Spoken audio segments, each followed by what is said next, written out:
Le Conseil des ministres s'est réuni ce vendredi 8 novembre 2024 au Palais du Peuple sous la très haute autorité de son Excellence M. Denis Sassou Nguesso, Président de la République, chef de l'État. 15 affaires étaient inscrites à son ordre du jour, soit un projet de loi et un projet de décret au titre du ministère de la Fonction publique, du Travail et de la Sécurité sociale. Un projet de loi au titre du ministère du Contrôle d'État, de la qualité du service public et de la lutte contre les antivaleurs. 2 projets de loi au titre du ministère de la Justice, des droits humains et de la promotion des peuples autochtones. Un projet de loi au titre du ministère des zones économiques spéciales et de la diversification économique. 5 projets de décret au titre du ministère des Affaires foncières et du domaine public chargé des relations avec le Parlement. 3 communications au titre respectif du ministère du Plan, de la Statistique et de l'Intégration régionale, du ministère de la Coopération internationale et de la promotion des partenariats publics-privés, et enfin, une communication du ministère du Budget, des Comptes publics et du Portefeuille public. Le dernier point inscrit à l'ordre du jour est en dénomination au titre de quelques départements ministériels. Invité par le Président de la République à prendre la parole, M. Firmin Ayessa, ministre d'État, ministre de la Fonction publique, du Travail et de la Sécurité sociale, a soumis 2 textes à l'examen des membres du Conseil des ministres. Le premier texte est un projet de loi fixant l'âge d'admission à la retraite des travailleurs relevant du Code du travail. Le projet présenté a pour objectif, comme pour les agents publics, de fixer l'âge d'admission à la retraite des travailleurs relevant du Code du travail. Il s'agit de permettre à nos compatriotes, recrutés de plus en plus tardivement, de travailler plus longtemps afin de bénéficier d'une pension normale de retraite. La réforme, validée par la Commission nationale consultative du travail lors de sa session ordinaire du 18 juillet 2024, permettra aux entreprises du secteur privé de profiter plus longtemps de leurs cadres expérimentés. Ce texte, qui abroge l'article 4 de la loi numéro 22/2010 du 10 décembre 2010, fixant l'âge d'admission à la retraite des travailleurs relevant du Code du travail, fixe désormais l'âge d'admission à la retraite selon les catégories de travailleurs ainsi qu'il suit. 60 ans pour les manœuvres, les ouvriers et les autres travailleurs assimilés. 63 ans pour les agents de maîtrise, 65 ans pour les cadres, 70 ans pour les cadres hors catégorie. Le projet de loi prévoit également la possibilité pour tout travailleur ayant cotisé pendant une durée requise pour bénéficier d'une pension normale de retraite, de prendre une retraite anticipée. Cette possibilité de retraite anticipée se présente ainsi qu'il suit. 57 ans pour les manœuvres, les ouvriers et les autres travailleurs assimilés. 60 ans pour les agents de maîtrise. 63 ans pour les cadres. 65 ans pour les cadres hors catégorie. D'autre part, le texte prévoit que la durée de prolongation d'activité accordée par le ministre en charge du travail ne peut dépasser 2 ans. Après examen et discussion, le Conseil des ministres a approuvé le projet de loi fixant l'âge d'admission à la retraite des travailleurs relevant du Code du travail. Il sera transmis au Parlement pour examen et adoption. Poursuivant son propos, le ministre d'État Ayessa a présenté au Conseil un projet de décret fixant le montant du salaire minimum interprofessionnel garanti, SMIG en sigle. Fruit d'un processus de négociation et discussion engagé par les partenaires sociaux et le gouvernement depuis une dizaine d'années, et fondé sur la nécessité de relever le montant du salaire minimum, le projet de décret abroge le décret du 21 décembre 2008 qui fixait le SMIG à l'époque à 50 400 francs CFA par mois. Le salaire minimum interprofessionnel garanti est désormais fixé à 70 400 francs CFA par mois à compter du 1er janvier 2025. Le texte oblige également à mettre à jour les dispositions des conventions collectives et des statuts particuliers des organismes publics qui prévoient des salaires inférieurs à 70 400 francs CFA par mois. Après examen et discussion, le Conseil des ministres a adopté le projet de décret fixant le montant du salaire minimum interprofessionnel garanti, SMIG en sigle. Invité à son tour par le président de la République à prendre la parole, M. Jean-Rosaire Ibarra, ministre du Contrôle d'État, de la qualité du service public et de la lutte contre les antivaleurs, a soumis à l'examen du Conseil des ministres un projet de loi relatif aux inspections effectuées par l'administration publique auprès des établissements publics et organismes publics et privés. Il faut noter que la réalisation de ces inspections doit s'aligner sur le nouveau cadre orienté performance de l'action publique. Il s'agit de s'assurer de la régularité juridique des dites inspections. Le texte, qui fixe les principes fondamentaux du processus d'inspection, a pour objet de fixer les modalités de mise en œuvre et les compétences dévolues aux organes d'inspection dans les structures concernées. Le projet fixe entre autres les droits et devoirs des administrations chargées des inspections, définit les outils, les procédures et la méthodologie à suivre, énonce les éléments constitutifs des infractions, prévoit la périodicité des missions d'inspection, etc. Enfin, il est prévu la mise à jour du décret modifiant et complétant certaines dispositions du décret numéro 2022-1855 du 12 octobre 2022 fixant la liste des inspections légales et autorisées ainsi que les organes responsables auprès des entreprises privées. Après examen et discussion, le Conseil des ministres a approuvé le projet de loi relatif aux inspections effectuées par l'administration publique auprès des établissements publics et organismes publics et privés.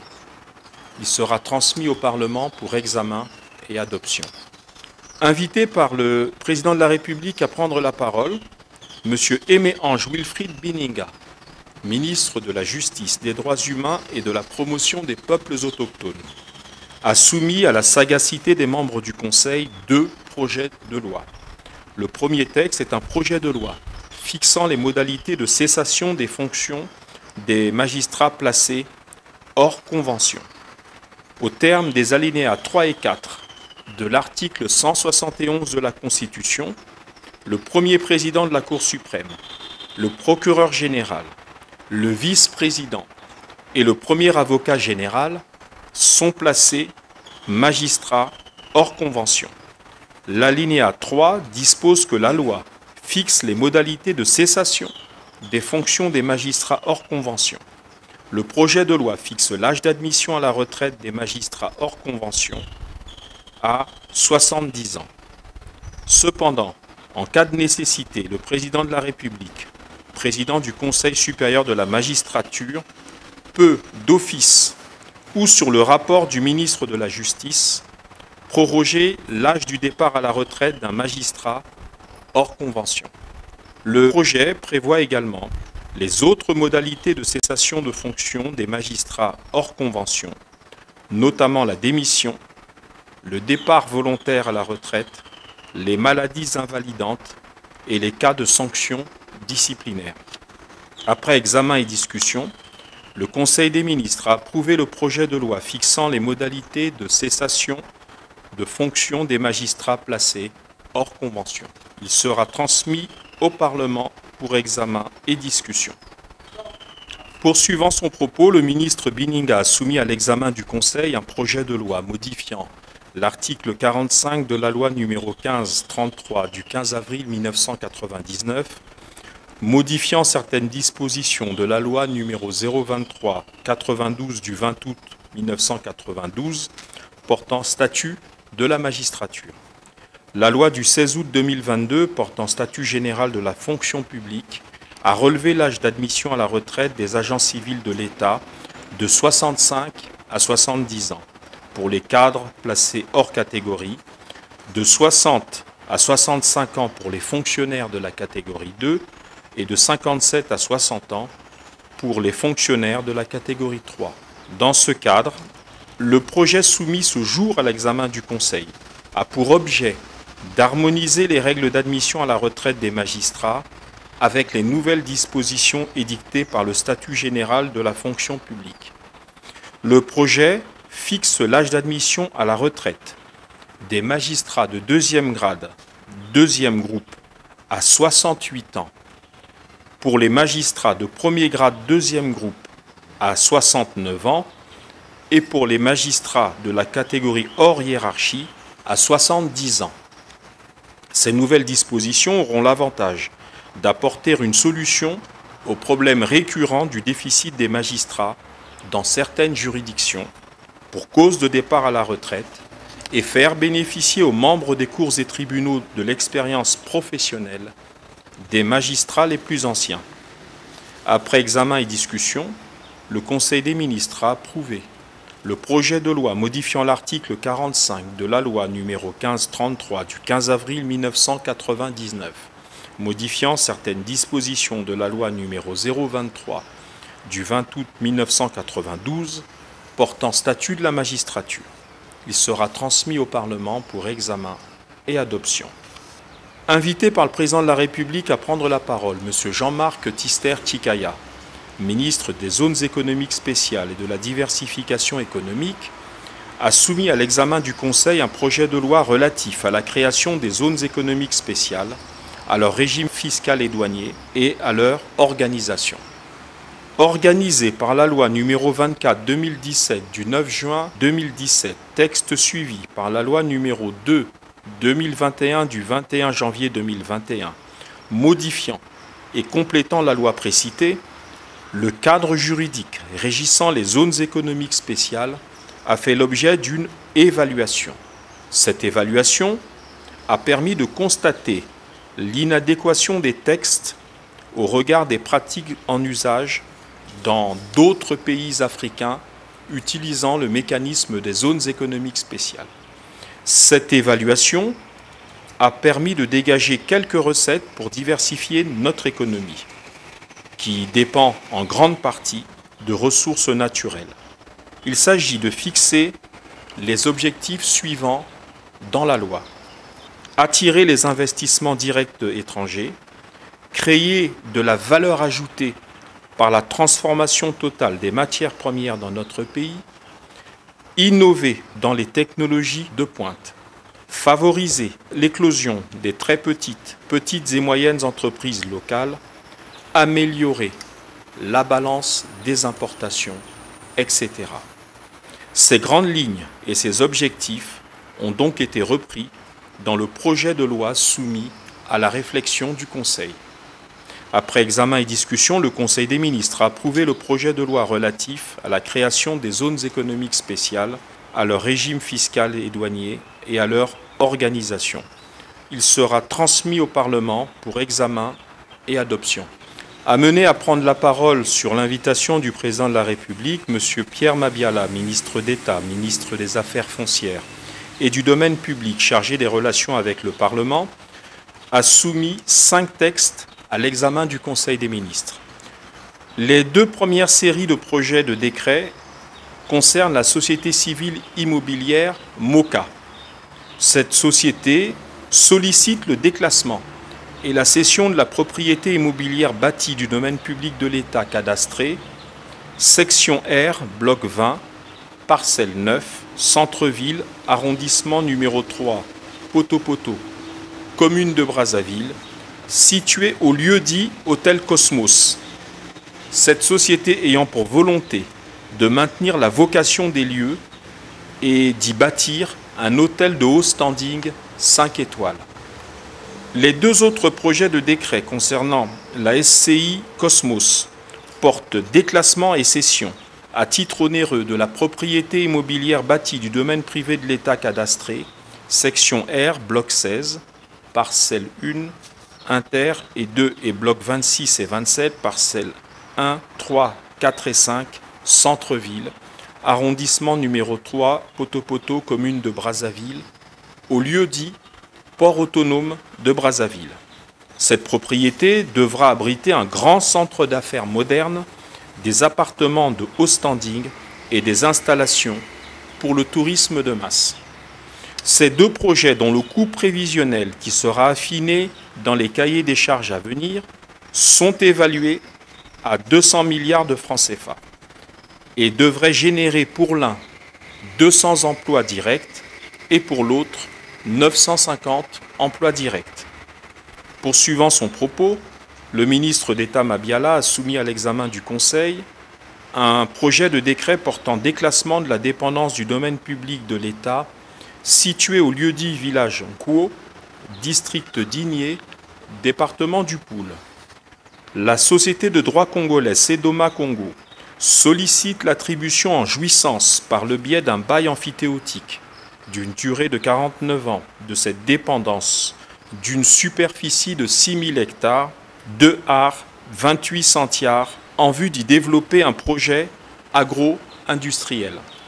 Ayant déjà commencé d'y réaliser quelques travaux de préparation, notamment l'installation de forages d'eau, la société Sedoma envisage d'investir 34 milliards de francs CFA dans la mise en place d'une ferme en vue notamment de la production de poulets de chair et d'œufs, production qui va générer la création de plusieurs centaines d'emplois.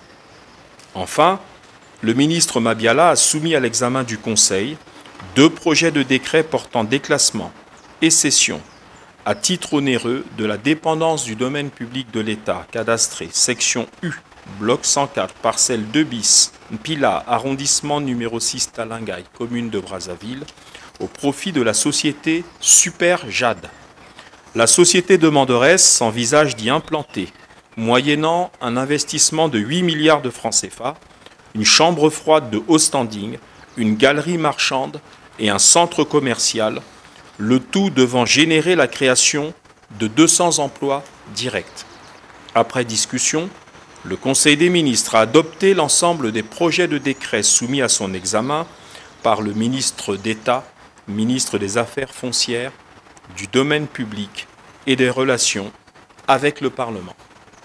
Le Conseil des ministres a ensuite suivi 3 communications.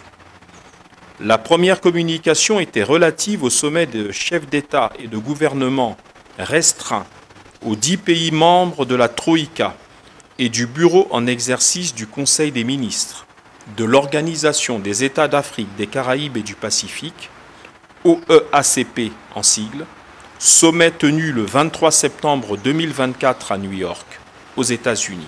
Communication présentée par Madame Ingrid Olga Ghislaine Ebouka Babakas, ministre du Plan, de la Statistique et de l'Intégration régionale.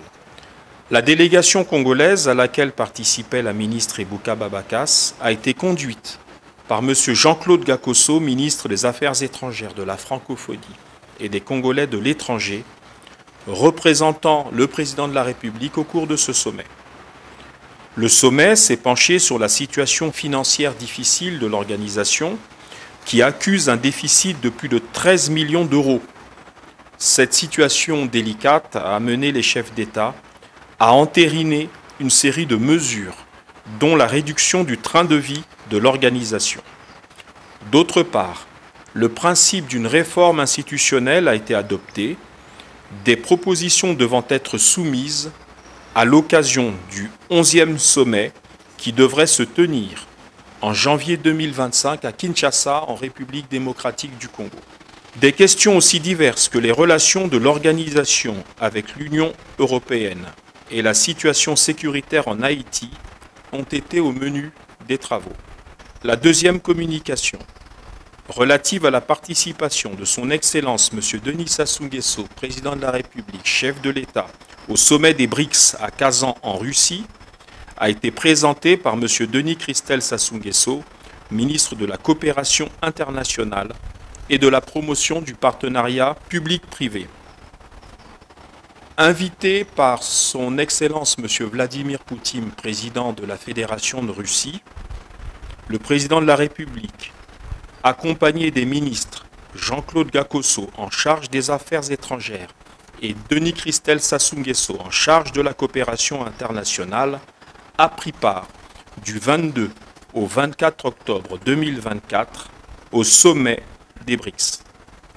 2 séances plénières ont eu lieu, le président de la République ayant pris la parole, soulignant notamment dans son intervention l'importance d'un multilatéralisme constructif et la nécessité, pour ce qu'il est convenu désormais d'appeler le Sud global, d'unir ses forces et ses efforts en vue de créer des mécanismes financiers alternatifs fondés sur plus de justice.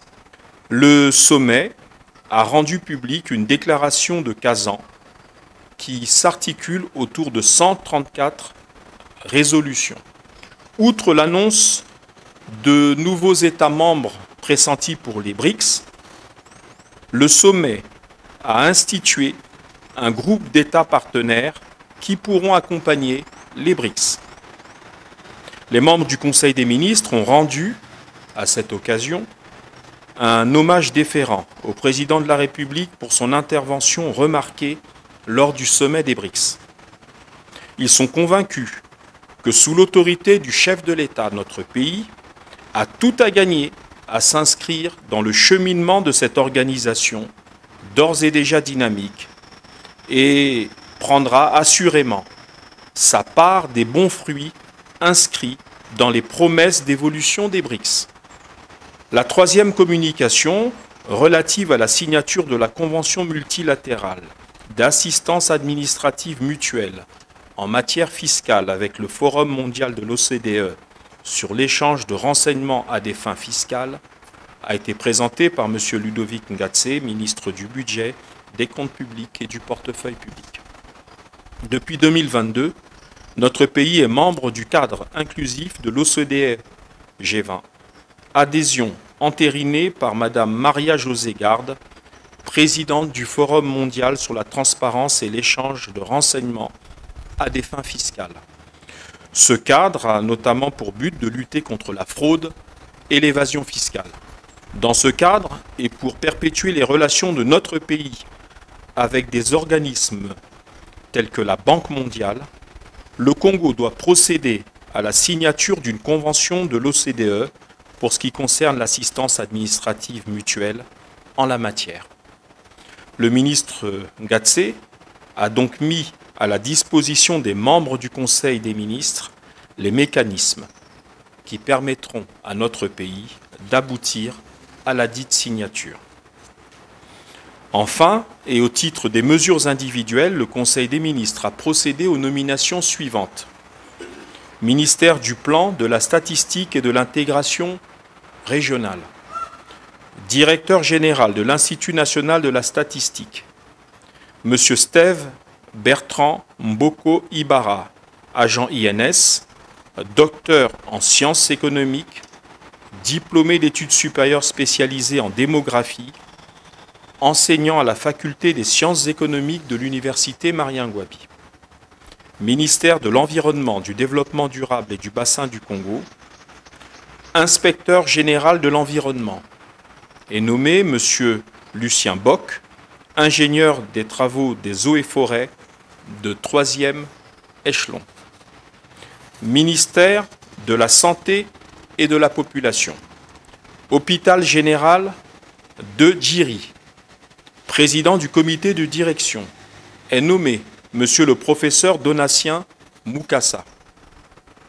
Directeur général de l'hôpital général de Djiri est nommé le docteur Michel Valentin Gbala Sapoulou. Hôpital général de Ngoyo. Président du comité de direction est nommé docteur Françoise Andéli, épouse Ndinga. Directeur général de l'hôpital général de Ngoyo est nommé docteur Alain-Serge Bikindou. Ministère en charge de la réforme de l'État. Directeur général de l'évaluation des réformes est nommé Monsieur Séverin Aimé Wadika, docteur ingénieur, statisticien et économiste.